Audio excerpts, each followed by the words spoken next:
Good evening and welcome to another episode of UMass Sports Weekly. I'm your host, Casey Johnson.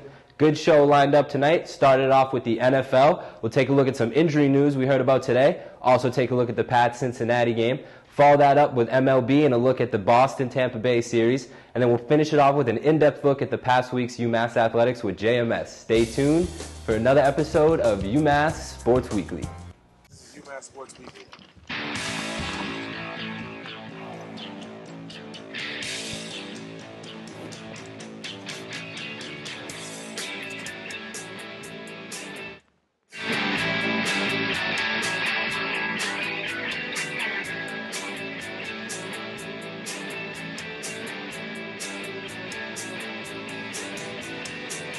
And welcome to another episode of UMass Sports Weekly. Joining me at the table to talk a little NFL, Adamo Pulzone, Jess Levinson, and Mark Daly. Guys, thanks for joining me. Now, big news we want to touch on first. We'll get to our usual news, but got some big ground-shaking information for the NFL today. Julio Jones with a foot injury, likely out for the remainder of the season. Not the news the 1-4 Falcons wanted to hear. Adamo, I'm going to start with you. What does an injury like this mean for the Falcons? Well, I mean, the Falcons are already in a hole. They're 1-4 in the season, and Roddy White hasn't been playing up to expectations. Now, with Julio Jones gone, he was one of the league's leaders in catching. He had 580 yards, 2 touchdowns, and he was playing fantastic. He was playing phenomenal, actually. And with the news of him gone, it's not looking good for the Falcons at all. It's a rarity if you're going to see them in the playoffs at all this season, and I just don't see this news looking good at all for the Falcons. I agree. They're already 4 games out because the Saints are playing really well right now. Looking back on how they got Julio Jones, he had a foot injury right before he got drafted, broke the same foot. That's cause for a lot of concern. Also, they traded 2 first-round picks and a second-rounder, I believe, to get that pick for Julio Jones. And it's looking like that wasn't a good idea at the time. Now they might have to kind of give up on the season right now since they're so far out. Tony Gonzalez on a 1-year deal, they might get rid of him to get some picks back. And that could be their option. Mark, what do you see happening with this injury? Well, it's tough for the whole team. Roddy White was a big part of their offense going into the season. And at 1-4, he was a big part, but if he wasn't there, it would even be worse. He'd probably be looking at 0-5 right now. But you look at who the Falcons have. They have Roddy White and they have Tony Gonzalez. Those two, with him in the lineup, they've done good. But now that he's out, I mean, they're just more focus is going to be on for defense is going to be on Gonzalez, on Roddy White. And that's just going to be even worse for they can't win when he's in the lineup. There's no way they're going to be able to win when they're out of the lineup. And Atlanta doesn't, right now, they haven't had a good running game in a couple of years, and they don't have a good running game this year. And the way Matt Ryan's playing, it's just going to be tough. They're going to really have to figure out something, maybe get some rookies to step up or guys off the bench. But right now, it does not look good for that injury. This is really going to bring a lot of pressure to Steven Jackson, too. He's coming back from an injury, and he's a veteran guy who's supposed to bring a solid running game to the Atlanta Falcons, and he has yet to really do that. He's had some good games, but he's been injured. Now he needs to stay healthy, and also Roddy White really needs to step up. He's been playing terrible the first few games of the season, and now with Julio Jones gone, I think it's really up to Roddy White. And I mean, you look at what Matt Ryan's done too. Last year, he finally got over that heap of winning a playoff game. He had never done that before. He had always got Atlanta to the playoffs, but was unable to win that playoff game. And then you come out and look at the kind of start he's had this year, and you question, where has he gone wrong? What's he doing wrong? And Matt Ryan, he's supposed to be a leader. He's supposed to be one of the best quarterbacks in the NFL. He really has to step up his game and figure out what he can do to get the offense going, to get everyone working together on the same page, and hopefully win. Yeah, with the loss of such a big stud like Julio Jones, you got to wonder where this team goes from here, being that they're 1-4 and their division rival Saints are sitting at 5-0. Do you throw this season? Do you pull a Colts and go for a first-round pick? Something like that. We'll see how it plays out for them. It's going to be interesting. Also, wanted to touch on Peyton Manning. Now, speaking of air attacks, this has been pretty insane. We saw that he is human, though, through his first interception, against the Cowboys, but also through 4 TDs.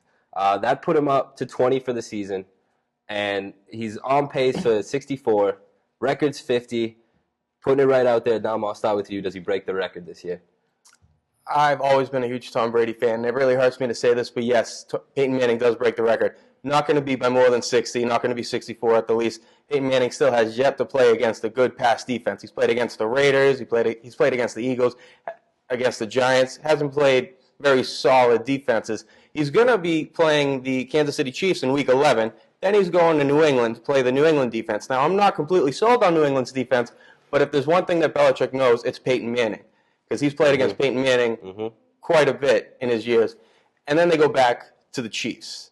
So Peyton Manning, he's not going to have such an easy ride going ahead, but I do believe he's going to break the record of 50, maybe 51, 52. It's not going to be by much, but he will break it. Those are some scary pass defenses coming up in his path that the challenge hasn't really been there for him. So we'll see if he can keep this pace up that has been really astounding. Jess, what do you think? Well, Ryan Clady's injury early on in the season, you would have thought that would really hurt their offensive line, kind of create some havoc for Peyton Manning, maybe scramble a bit, because we know that he is not mobile at all. If any pass defenses really start getting to him, he's going to lose a lot of efficiency. And already, only throwing one interception through like his first 5 games, that's unsustainable. His level pay is going to start getting lower. His QBR ratings are off the charts. They've been at like 95 the past couple of games. That's unsustainable too. I think once he starts playing better defenses, once the season starts getting along, he's actually going to get worse. Mark, what do you think? I think he's going to break it. You guys both made some good points about not having played a great defense yet, but this weekend upcoming he plays Jacksonville. He could break the record this weekend. But in all seriousness, he's definitely. I think he's going to break it. There's no question. He has more touchdowns through 5 games than any other quarterback in the history of the NFL. I mean, when you look at Tom Brady, when he broke the record in 2007, he didn't have this many touchdowns this early into the season.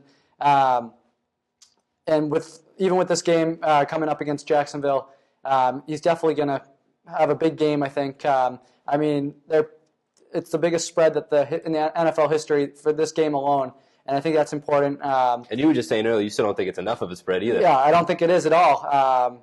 Jacksonville, when they play in Jacksonville is terrible in every aspect of football right now. They can't buy a win, and they can't get fans to go to the game, and it's just another reason for Denver to light it up this weekend.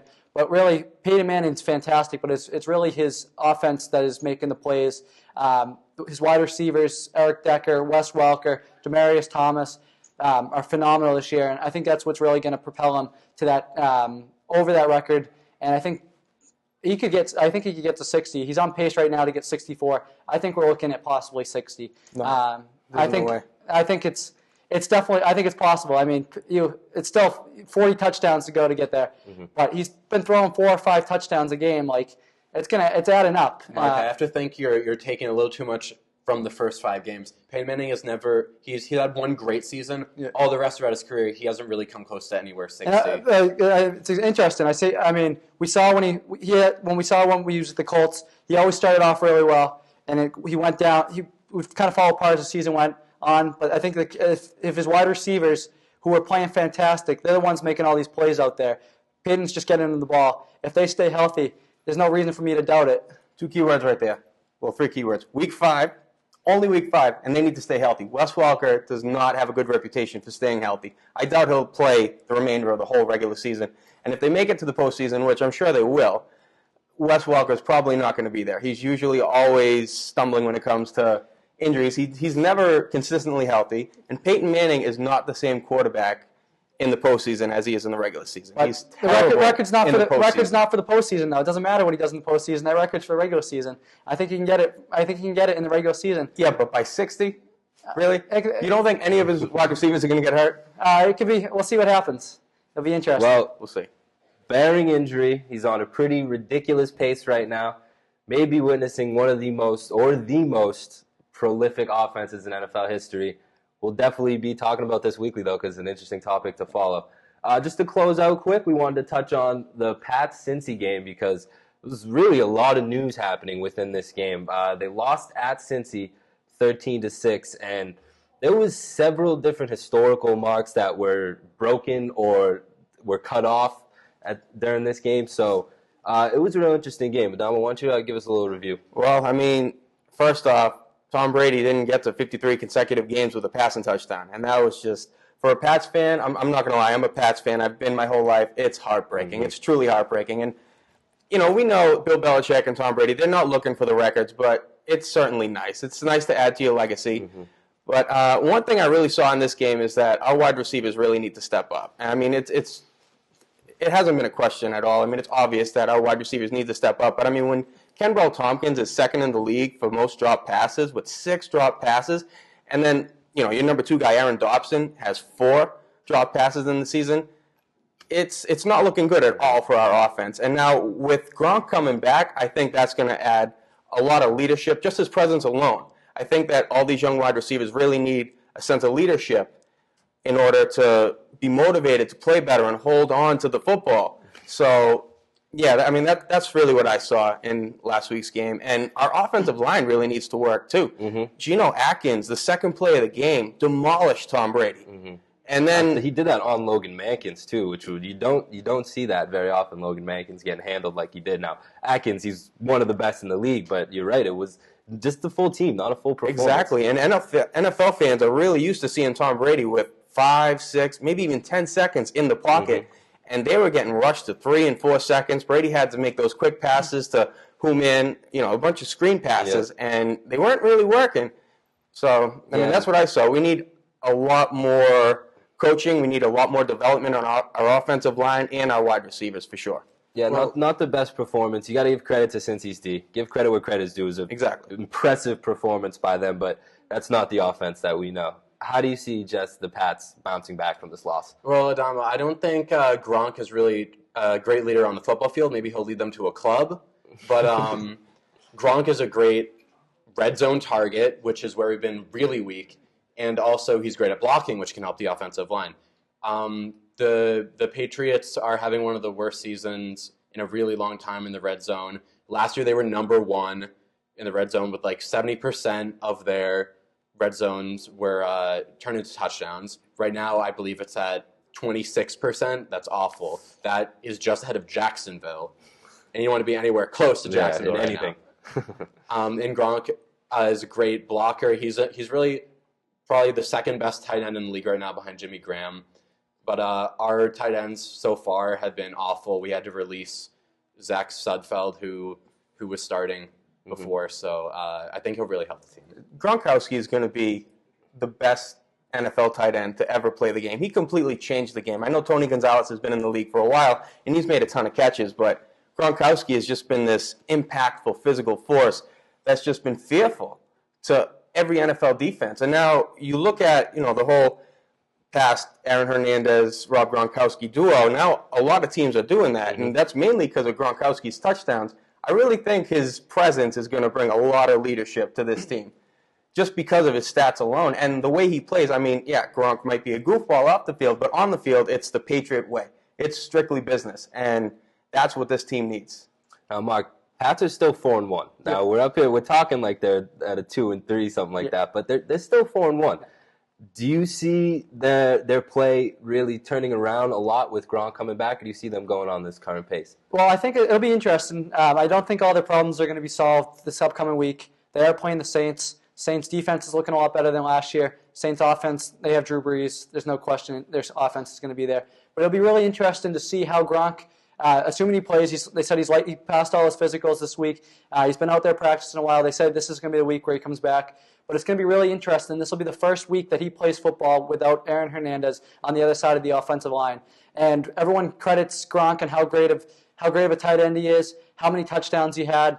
But you got to really look at, was it Gronk making the plays, or was it the fact that other opposing defenses had so many other options that they had to cover that left Gronk open to take advantage of that one coverage? And so I think it's going to be interesting when Gronk's back out there. Brady's definitely going to throw to him because he's one of the only guys that has experience with Brady. They know they're on the same page as far as working together. But it'll be interesting to see. We still have a lot of question marks. His health is still, I can't say it's going to be 100% still. How much he plays, Amendola is still going to be questionable. Edelman hasn't received the ball recently at all. So how effective Gronk's going to be without all these other top-notch receivers that New England's had in the past, it's really going to be interesting to see what happens this week and going forward. I really don't think those other top-notch receivers really had anything to do with Gronk's success. You look at his yards after the catch, and it's phenomenal. He's got, I think, the best for any tight end in the NFL.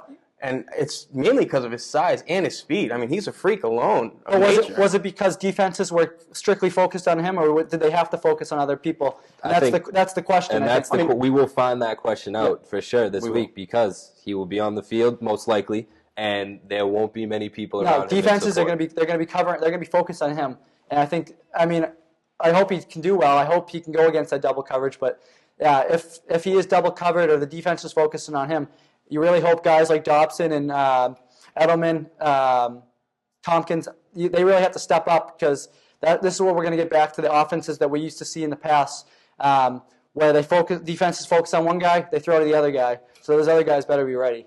We'll see how it plays out with Gronk maybe on the field. Jimmy Graham will be on the field. Should be a good matchup. Absolutely. Guys, thanks for joining me. Stay tuned. We'll be right back to talk MLB. Welcome back to UMass Sports Weekly. Now joining me at the sports desk to discuss a little MLB, Chris Potomatis, and new to the team, Mark Jean-Louis. Mark Jean-Louis. I'm sorry. Casey. Thank you, Mr. Johnson. Yeah, he's new, so we're getting him involved. But we want to talk about the Sox-Rays series. It's been a good one so far. We were looking for the sweep last night, didn't get it. Series at 2-1 right now for Boston. Last night was probably the best game of the series we've seen, really down to the wire. Sure. Good game. Chris, why don't you start us off? We'll talk about the series a little bit so far. Well, first off, games 1 and 2, you couldn't have asked for a much better start to the series. I mean, when you're going up against Matt Moore and David Price, two of the best pitchers in baseball alone, honestly, I thought if they could get back to Tampa with a 1-1 split, I would take that every time. But they surprised all of us, and they hit both starters really hard. Matt Moore only lasted 4 1/3 innings in Game 1, 108 pitches, 8 runs, 7 of those earned. I mean, right there, you can't, like I said, you can't ask for anything more than that. They got down 2-0 in that game. Lester gave up a home run early, or 2 home runs early, but they fought back against a tough pitcher. They showed that they're not going to give up, and they just put on a rout, 12-2 in that game. Lester was very impressive in that game. 7 2/3. There were only 3 hits, 2 earned runs, 2 solo shots, and really that first home run, I was on a pitch after Deshaun Rodriguez that should have been called strike 3 to end the inning. Instead, he gets another chance, and he hits ball over the Green Monster. But after that, Lester was pretty much flawless, and every single hitter in that game for the Red Sox had a hit. 7 different hitters at RBI, so it was a full team effort. And the bullpen obviously closed it out for the last inning and a third of it. In Game 2, again, you look at it, pitching was good enough. Lackey wasn't the best we've seen, but he was good enough. And David Price, 7 innings pitched, 7 earned runs. I mean, again, 7 earned runs against David Price is well earned. And Ortiz had those 2 home runs. Mm-hmm. It's great to see him. Mm-hmm. It's like flashback to 2004 and 2007 with him having these huge hits to take you to the World Series. Man, I'm not foreshadowing too much here, but it's easy to get excited for sure. And the bullpen in Game 2, 3 2/3 innings pitched, only 1 hit. So they shut the Rays down. Then in Game 3 last night, it was kind of a pitcher's duel. Alex Cobb, Clay Buchholz both pitched well. Buchholz made 1 mistake. Longoria, 3-run home run. You can't give him anything good to hit. You cannot let him win the series for the Rays. And I mean, it's been a fun 3 games, and hopefully tonight they can close it out, 3-1 against the Rays. Yeah, within this series, we have seen a lot of mismatched pitching when we really thought we were going to see pitching battles. Definitely. And some pitching duels. Mark, what have you seen in this series between these two teams? Oh, absolutely. I mean, you go back to Game 1, I mean, you have a whole bunch of people thinking that, Matt Moore, the ace of the staff, followed by David Price, and the other ace of the staff, they're thinking that they're going to come into Fenway Park and absolutely stymie the Red Sox offense. Well, I think that offense for the Boston Red Sox really showed through. I mean, they finished the regular season, I believe, first scored in runs. First in almost every single offensive category. I think they came second, batting average, I believe. They hit 277 only behind one team. That's correct. And so, absolutely during this series, the Boston Red Sox offense has really come through. They're hitting 308 in this series right now, absolutely. And so I think it's going to go a really long way going into Game 4 tonight against Tampa Bay down in Tampa Bay, absolutely. Yeah, that's the kind of performance that you want to hear from your team in the playoffs. The sweep's what you like to hear, but when they're playing like they've been playing, putting up the numbers they are, you got to show some confidence in your team. Mark, get a little preview out of you for tonight. What do you see in this happening in this game, and do you think the Red Sox close it out?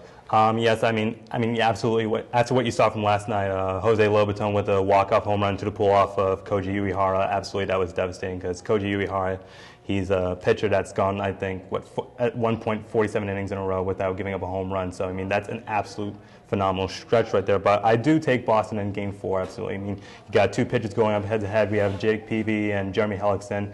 And absolutely, since the Red Sox have gotten Jake Peavy during the midseason from the Chicago White Sox, he has been just what the Red Sox should have asked for, 4-1, absolutely going to this game. The Tampa Bay Devil Rays, they do not have good success against Jake Peavy in the past. I mean, they're only hitting .238 against him as a team, so absolutely, I do take the Red Sox. And also, you have the top three hitters for the Boston Red Sox offense. I mean, you got Jacoby Ellsbury leading off. I mean, he's a stolen base threat right there with 52 stolen bases. And then you follow that up with Shane Victorino, who's also having a high batting average this season with .294. He also adds 21 stolen bases to the team. And then absolutely, you got your middle-of-the-lineup hitter in Ortiz. He's just been phenomenal. 2 home runs, I believe, in Game 2 of the series. And, he's just going to bring more offensive power to this Red Sox team right now, as I see it. Now, Chris, I know we're getting some pretty strong bias from you, but do you think the Red Sox close it out tonight? I do. I think the matchup sets up well for the Red Sox. When you look at Jake Peavy, since he's joined the Red Sox, he's 4-1. And in 7 of those starts, he's gone 6+ innings. So this is a guy that goes deep into ball games. He competes, and he hasn't been in the postseason a lot. I think he's a guy that would love to help a team get to the ALCS single-handedly.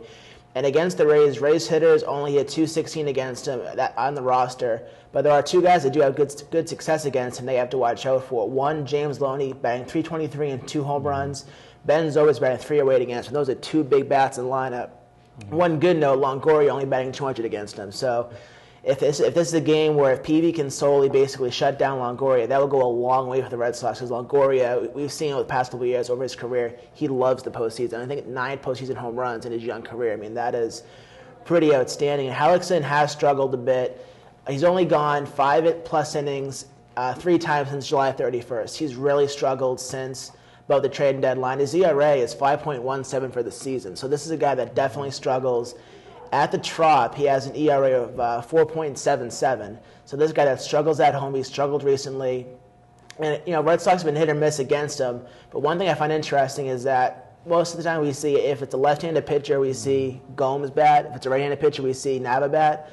But Hellickson's a righty, but actually Gomes has better numbers off him than Nava does. Nava bats 154 against him, Gomes bats 333, but it's Nava that got the start. So it'll be interesting to see late in the game if Hellickson's still in there. Do you pinch hit Gomes, who has better effectiveness against that? But overall, I think Tampa used a lot of their bullpen last night, and they had to. It was a Game 7 for them. So I think that they're going to be tired. Let's see how much how resilient Tampa can be. We've seen them time and time again pull it out. I think Peavy is a guy that you want to have on the mound. And if he pulls it out, that's a big trade that Cherington made at the deadline, because if it's on him, it's Dubron, who was struggling towards the end, or Dempster, who was pretty much mediocre all season. So to have Peavy going tonight, I think that's huge for them. I think they definitely pull it out and take the 3-1 series win. Yeah, absolutely. Just to add on to what you're saying, definitely, I agree with the point you said. This was definitely a Game 7 for Tampa Bay, what we saw last night in Game 3. The pitchers that pitched in that game, they had to exert every amount of energy that they had in themselves just to get that 5-4 win on the walk-off home run.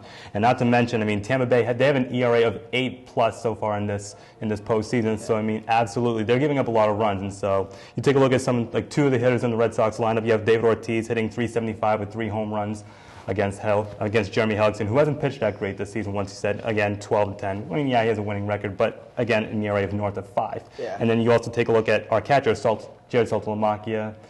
He's hitting .320 also with 3 home runs against Jeremy Hellickson. So it seems like the strategy here against Hellickson should be come out swinging, attack, and get this guy rattled early. Definitely. Because his numbers are really shaky, whether it's against the Red Sox, whether it's at home, and situationally. He hasn't lasted long at all since July 31st. I was looking at his game log, and it's 3 2/3 innings pitch, 4 1/3 innings pitch, and basically, I think he's a guy where if he doesn't have it, he has to go to the bullpen, especially now with the Rays, down 2-1. And with their bullpen so depleted after exactly. last night. I mean, they use pretty much every single person you possibly can. And I think if you're Boston, the best thing that Boston does is they grind out pitchers, they grind out at-bats, they see a lot of pitches. And I think if they can chase Hellickson, even if they only get a run or two off Hellickson in the first, say, 4 innings, if they can get to that bullpen early and make those tired relievers throw, hopefully capitalize on a few mistakes. I mean, Tampa, I think, has to be perfect the rest of the way, and it's hard to do that against a team like the Red Sox who take advantage of mistakes. And late in games, the last night against Rodney, they're down 4-3 and they pull it out. I mean, it wasn't the best. I mean, it was on a sacrifice hit by Pedroia that they got the game-tying run, but they still got it. And that's what this team has done. I think with that resiliency from the Red Sox, I think they'll find a way to get it done. Hopefully, Hellickson has an off game for us. Yeah, now, speaking of bullpen, Mark, I wanted to touch back on one of your earlier points, that home run off Koji Uehara. That's something Red Sox fans have not seen. Never Absolutely. A home run. We've barely seen hits off It's him. impossible. It's Almost impossible. So really. with that being said, and in this new environment of American baseball, and he's been having so much success, and all of a sudden a walk-off home run to break all that success. How do you see him bouncing back for the rest of the playoffs? I mean, definitely. I mean, like, you even go back to like when that streak ended. I mean, absolutely. I mean, you saw Koji Uehara. He went back out there again, and again we see the regular Koji Uehara again, absolutely lights out, shutout, and get the Red Sox to win. Because, I mean, when he came over to the Red Sox, he was not exactly meant to be in that closer role all the way. I mean, we're looking at Andrew Bailey. I mean, who was supposed to be a closer, also Joe Hanrahan, but they both go out, and absolutely. I mean, you go to Koji Uehara, and he has done nothing but absolutely deliver for the Red Sox this season. I think we're going to see more of that because it's like he's definitely come up to the call of duty ever since he's been put into that closer role. So. Yeah, I think he's been the Red Sox MVP this season when you look at it, because if he doesn't step in that closer role, he's ineffective. Who else do you turn to? And I mean, I know they end up winning the division by 8 games, but let's say 4 or 5 of those games you lose because Uehara isn't there, and a closer isn't able to shut the door. That makes things a lot more tighter. You have to fight a lot harder at the end of the regular season. You can't coast as well. You definitely don't have home field advantage.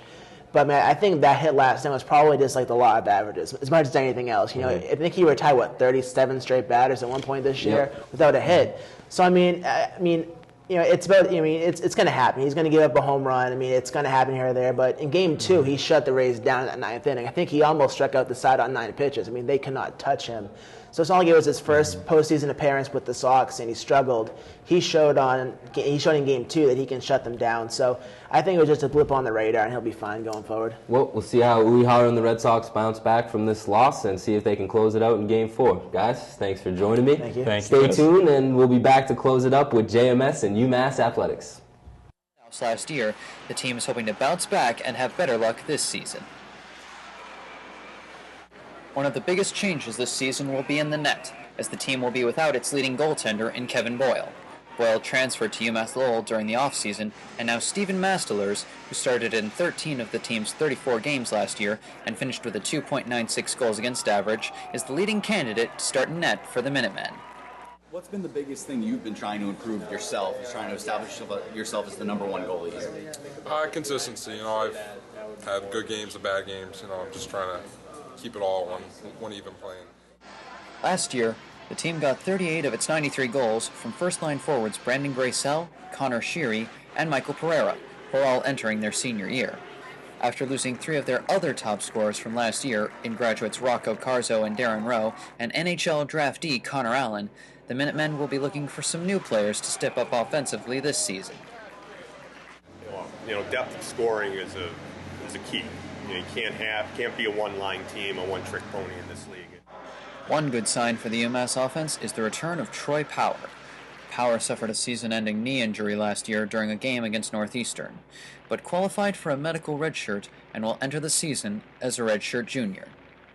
Yeah, it's been a while since I played a game, so it was a lot of fun just to be back with the guys and wearing your UMass jersey again. One guy the team will not be seeing for a while, though, is Frank Vetrano, the highly recruited forward from East Longmeadow, who transferred to UMass from Boston College in January, was ruled ineligible for the regular season under NCAA transfer rules. He will, however, be eligible to play in the postseason if the Minutemen qualify. Guy hasn't played a game, but the way he competes, his approach to the game, skill aside, how good a teammate he is.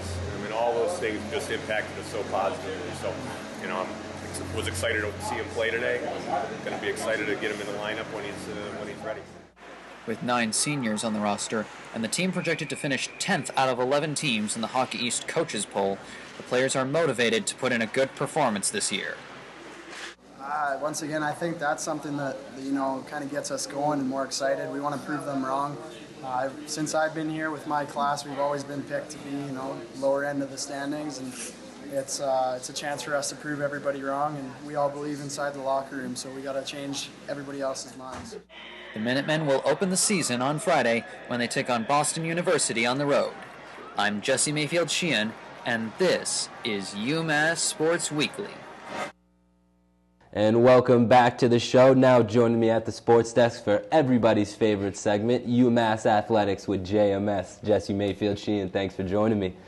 Now, want to get a preview of the hockey season because we got that coming up. Got a strong schedule to start off the year. Going to be a fun season to watch.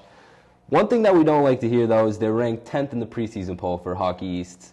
Not great. We heard that mentioned in your package earlier for the preview of the season. Why don't you elaborate a little more on your package and see what do you think you see in the team this year?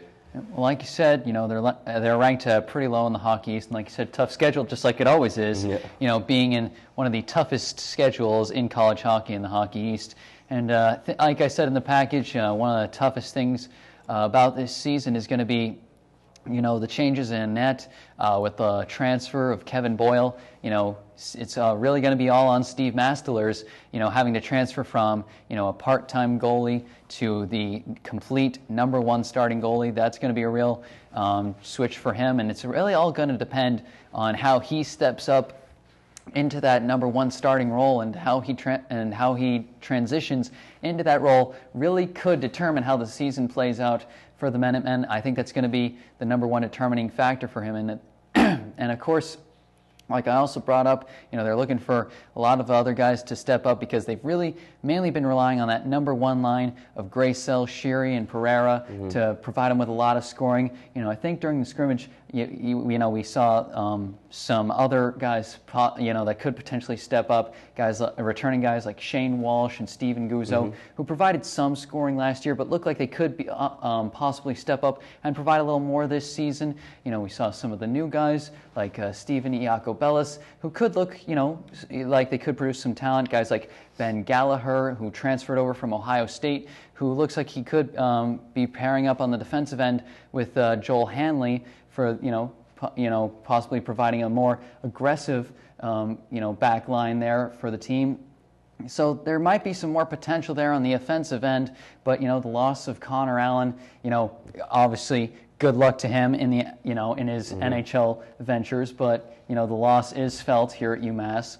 And, but, with the arrival of Ben Gallagher on that line with Joel Hanley, they could get a more aggressive line there, but on the defensive end, that could suffer, especially, as I said, with Steve Mastelers having to step up all by himself without Kevin Boyle taking some of the part-time duties. So really, some question marks, but the team does have some potential, but, in the Hockey East, there's only so much you can do. They have the potential to make the playoffs, but only at best as a bottom seed. Yeah, Hockey East, potential doesn't really cut it. You got to make all that potential reach its entire potential if you want to do anything in the Hockey East. Hopefully Mastelers shines. Maybe we could see a breakout season from him. Maybe see Pereira rise to the top as one of the best players in the Hockey East. Different things we could see from this team. It really is possible. I mean, Mastelers has had, some really good performances, particularly late last season. But he's also had some bad performances. I mean, like he said in the package, he's really working on, making his good performances more of a consistent thing. So it's really a matter of whether he can nail that down. It's going to be exciting to watch. We always like to watch the hockey team down here at UMass Sports Weekly. So we'll touch on the football team now. The hockey team's previewed a little bit. Not much has changed in the football world. Suffered another loss this week. Only by 21, though. Not too bad. only 21 point loss. Put another 7 on the board. Our average touchdown got up there. Why don't you give us a little look over this loss? Doesn't have to be too in-depth because we don't have to feel the pain over and over again. Yeah, well, I mean, once again, you saw the defense coming out with some potential early on in the game, not allowing any scores from Bowling Green in the first quarter. But, I mean, once again, the defense can't just carry the team, as the offense isn't really doing too much great, and the defense just got overpowered as the offensive Bowling Green kept pounding away at them. Eventually, they started giving up scores, and eventually that just overflowed on them, and they ended up giving up 28 points. And as for the offense, I just don't know what to expect from this team week to week. I mean, one week, Mike Wegson is falling apart as the quarterback and A.J. Doyle is taking over. A.J. Doyle starts to build up potential, and then this week, A.J. Doyle fell apart, and then Mike Wegson took over, and he had an okay game, completed most of his passes, and threw for a touchdown. I can't honestly say who the better quarterback looks like right now after all of this. And even in the running game, it looked for a while like Stacy Bedell was going to be the number one running back for the UMass football team. And then this week, Jamal Wilson comes out of nowhere and has a 100-yard rushing game. So it just looks like the UMass offense doesn't really know who they are right now, which is a real problem, going week to week. Who are they going to give the ball to at quarterback? Who are they going to give the ball to at running back? You can't really be asking these kinds of questions for such pivotal positions. Yeah, it seems like at this point in the year, I understand the struggles, between each of the quarterbacks, and maybe there's some lesson teaching within it all, but do you think at this point, maybe this very week, they need to choose a starting quarterback and stick with it through thick and thin, no matter how bad he does for a game? Do you think that'd be better for the team, or do you think they should keep doing this rotating as they fluctuate in what they're doing?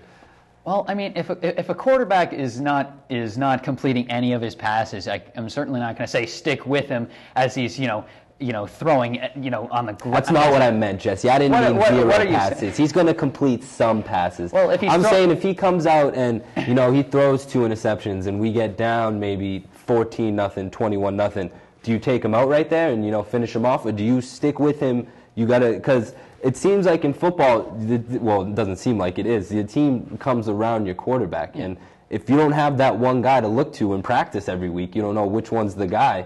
Is that going to hurt your team's morale as a whole? Yeah, I really do think long term, the team really has to figure out who they're sticking with, and I think in that sense, maybe they should, go back to A.J. Doyle in terms of their starting quarterback, going into this game against Miami, Ohio, because he's been their starting quarterback the past couple of weeks, and he looked like he had some potential up until this game against Bowling Green. I mean, obviously, I'm not in the huddle, I'm not in the coaches' minds right now, so I can't see what they're seeing. But based on what I've seen, it looks like like I've said, you gotta pick somebody and stick with it. Otherwise, it just causes inconsistencies with the offense that you can't really fix.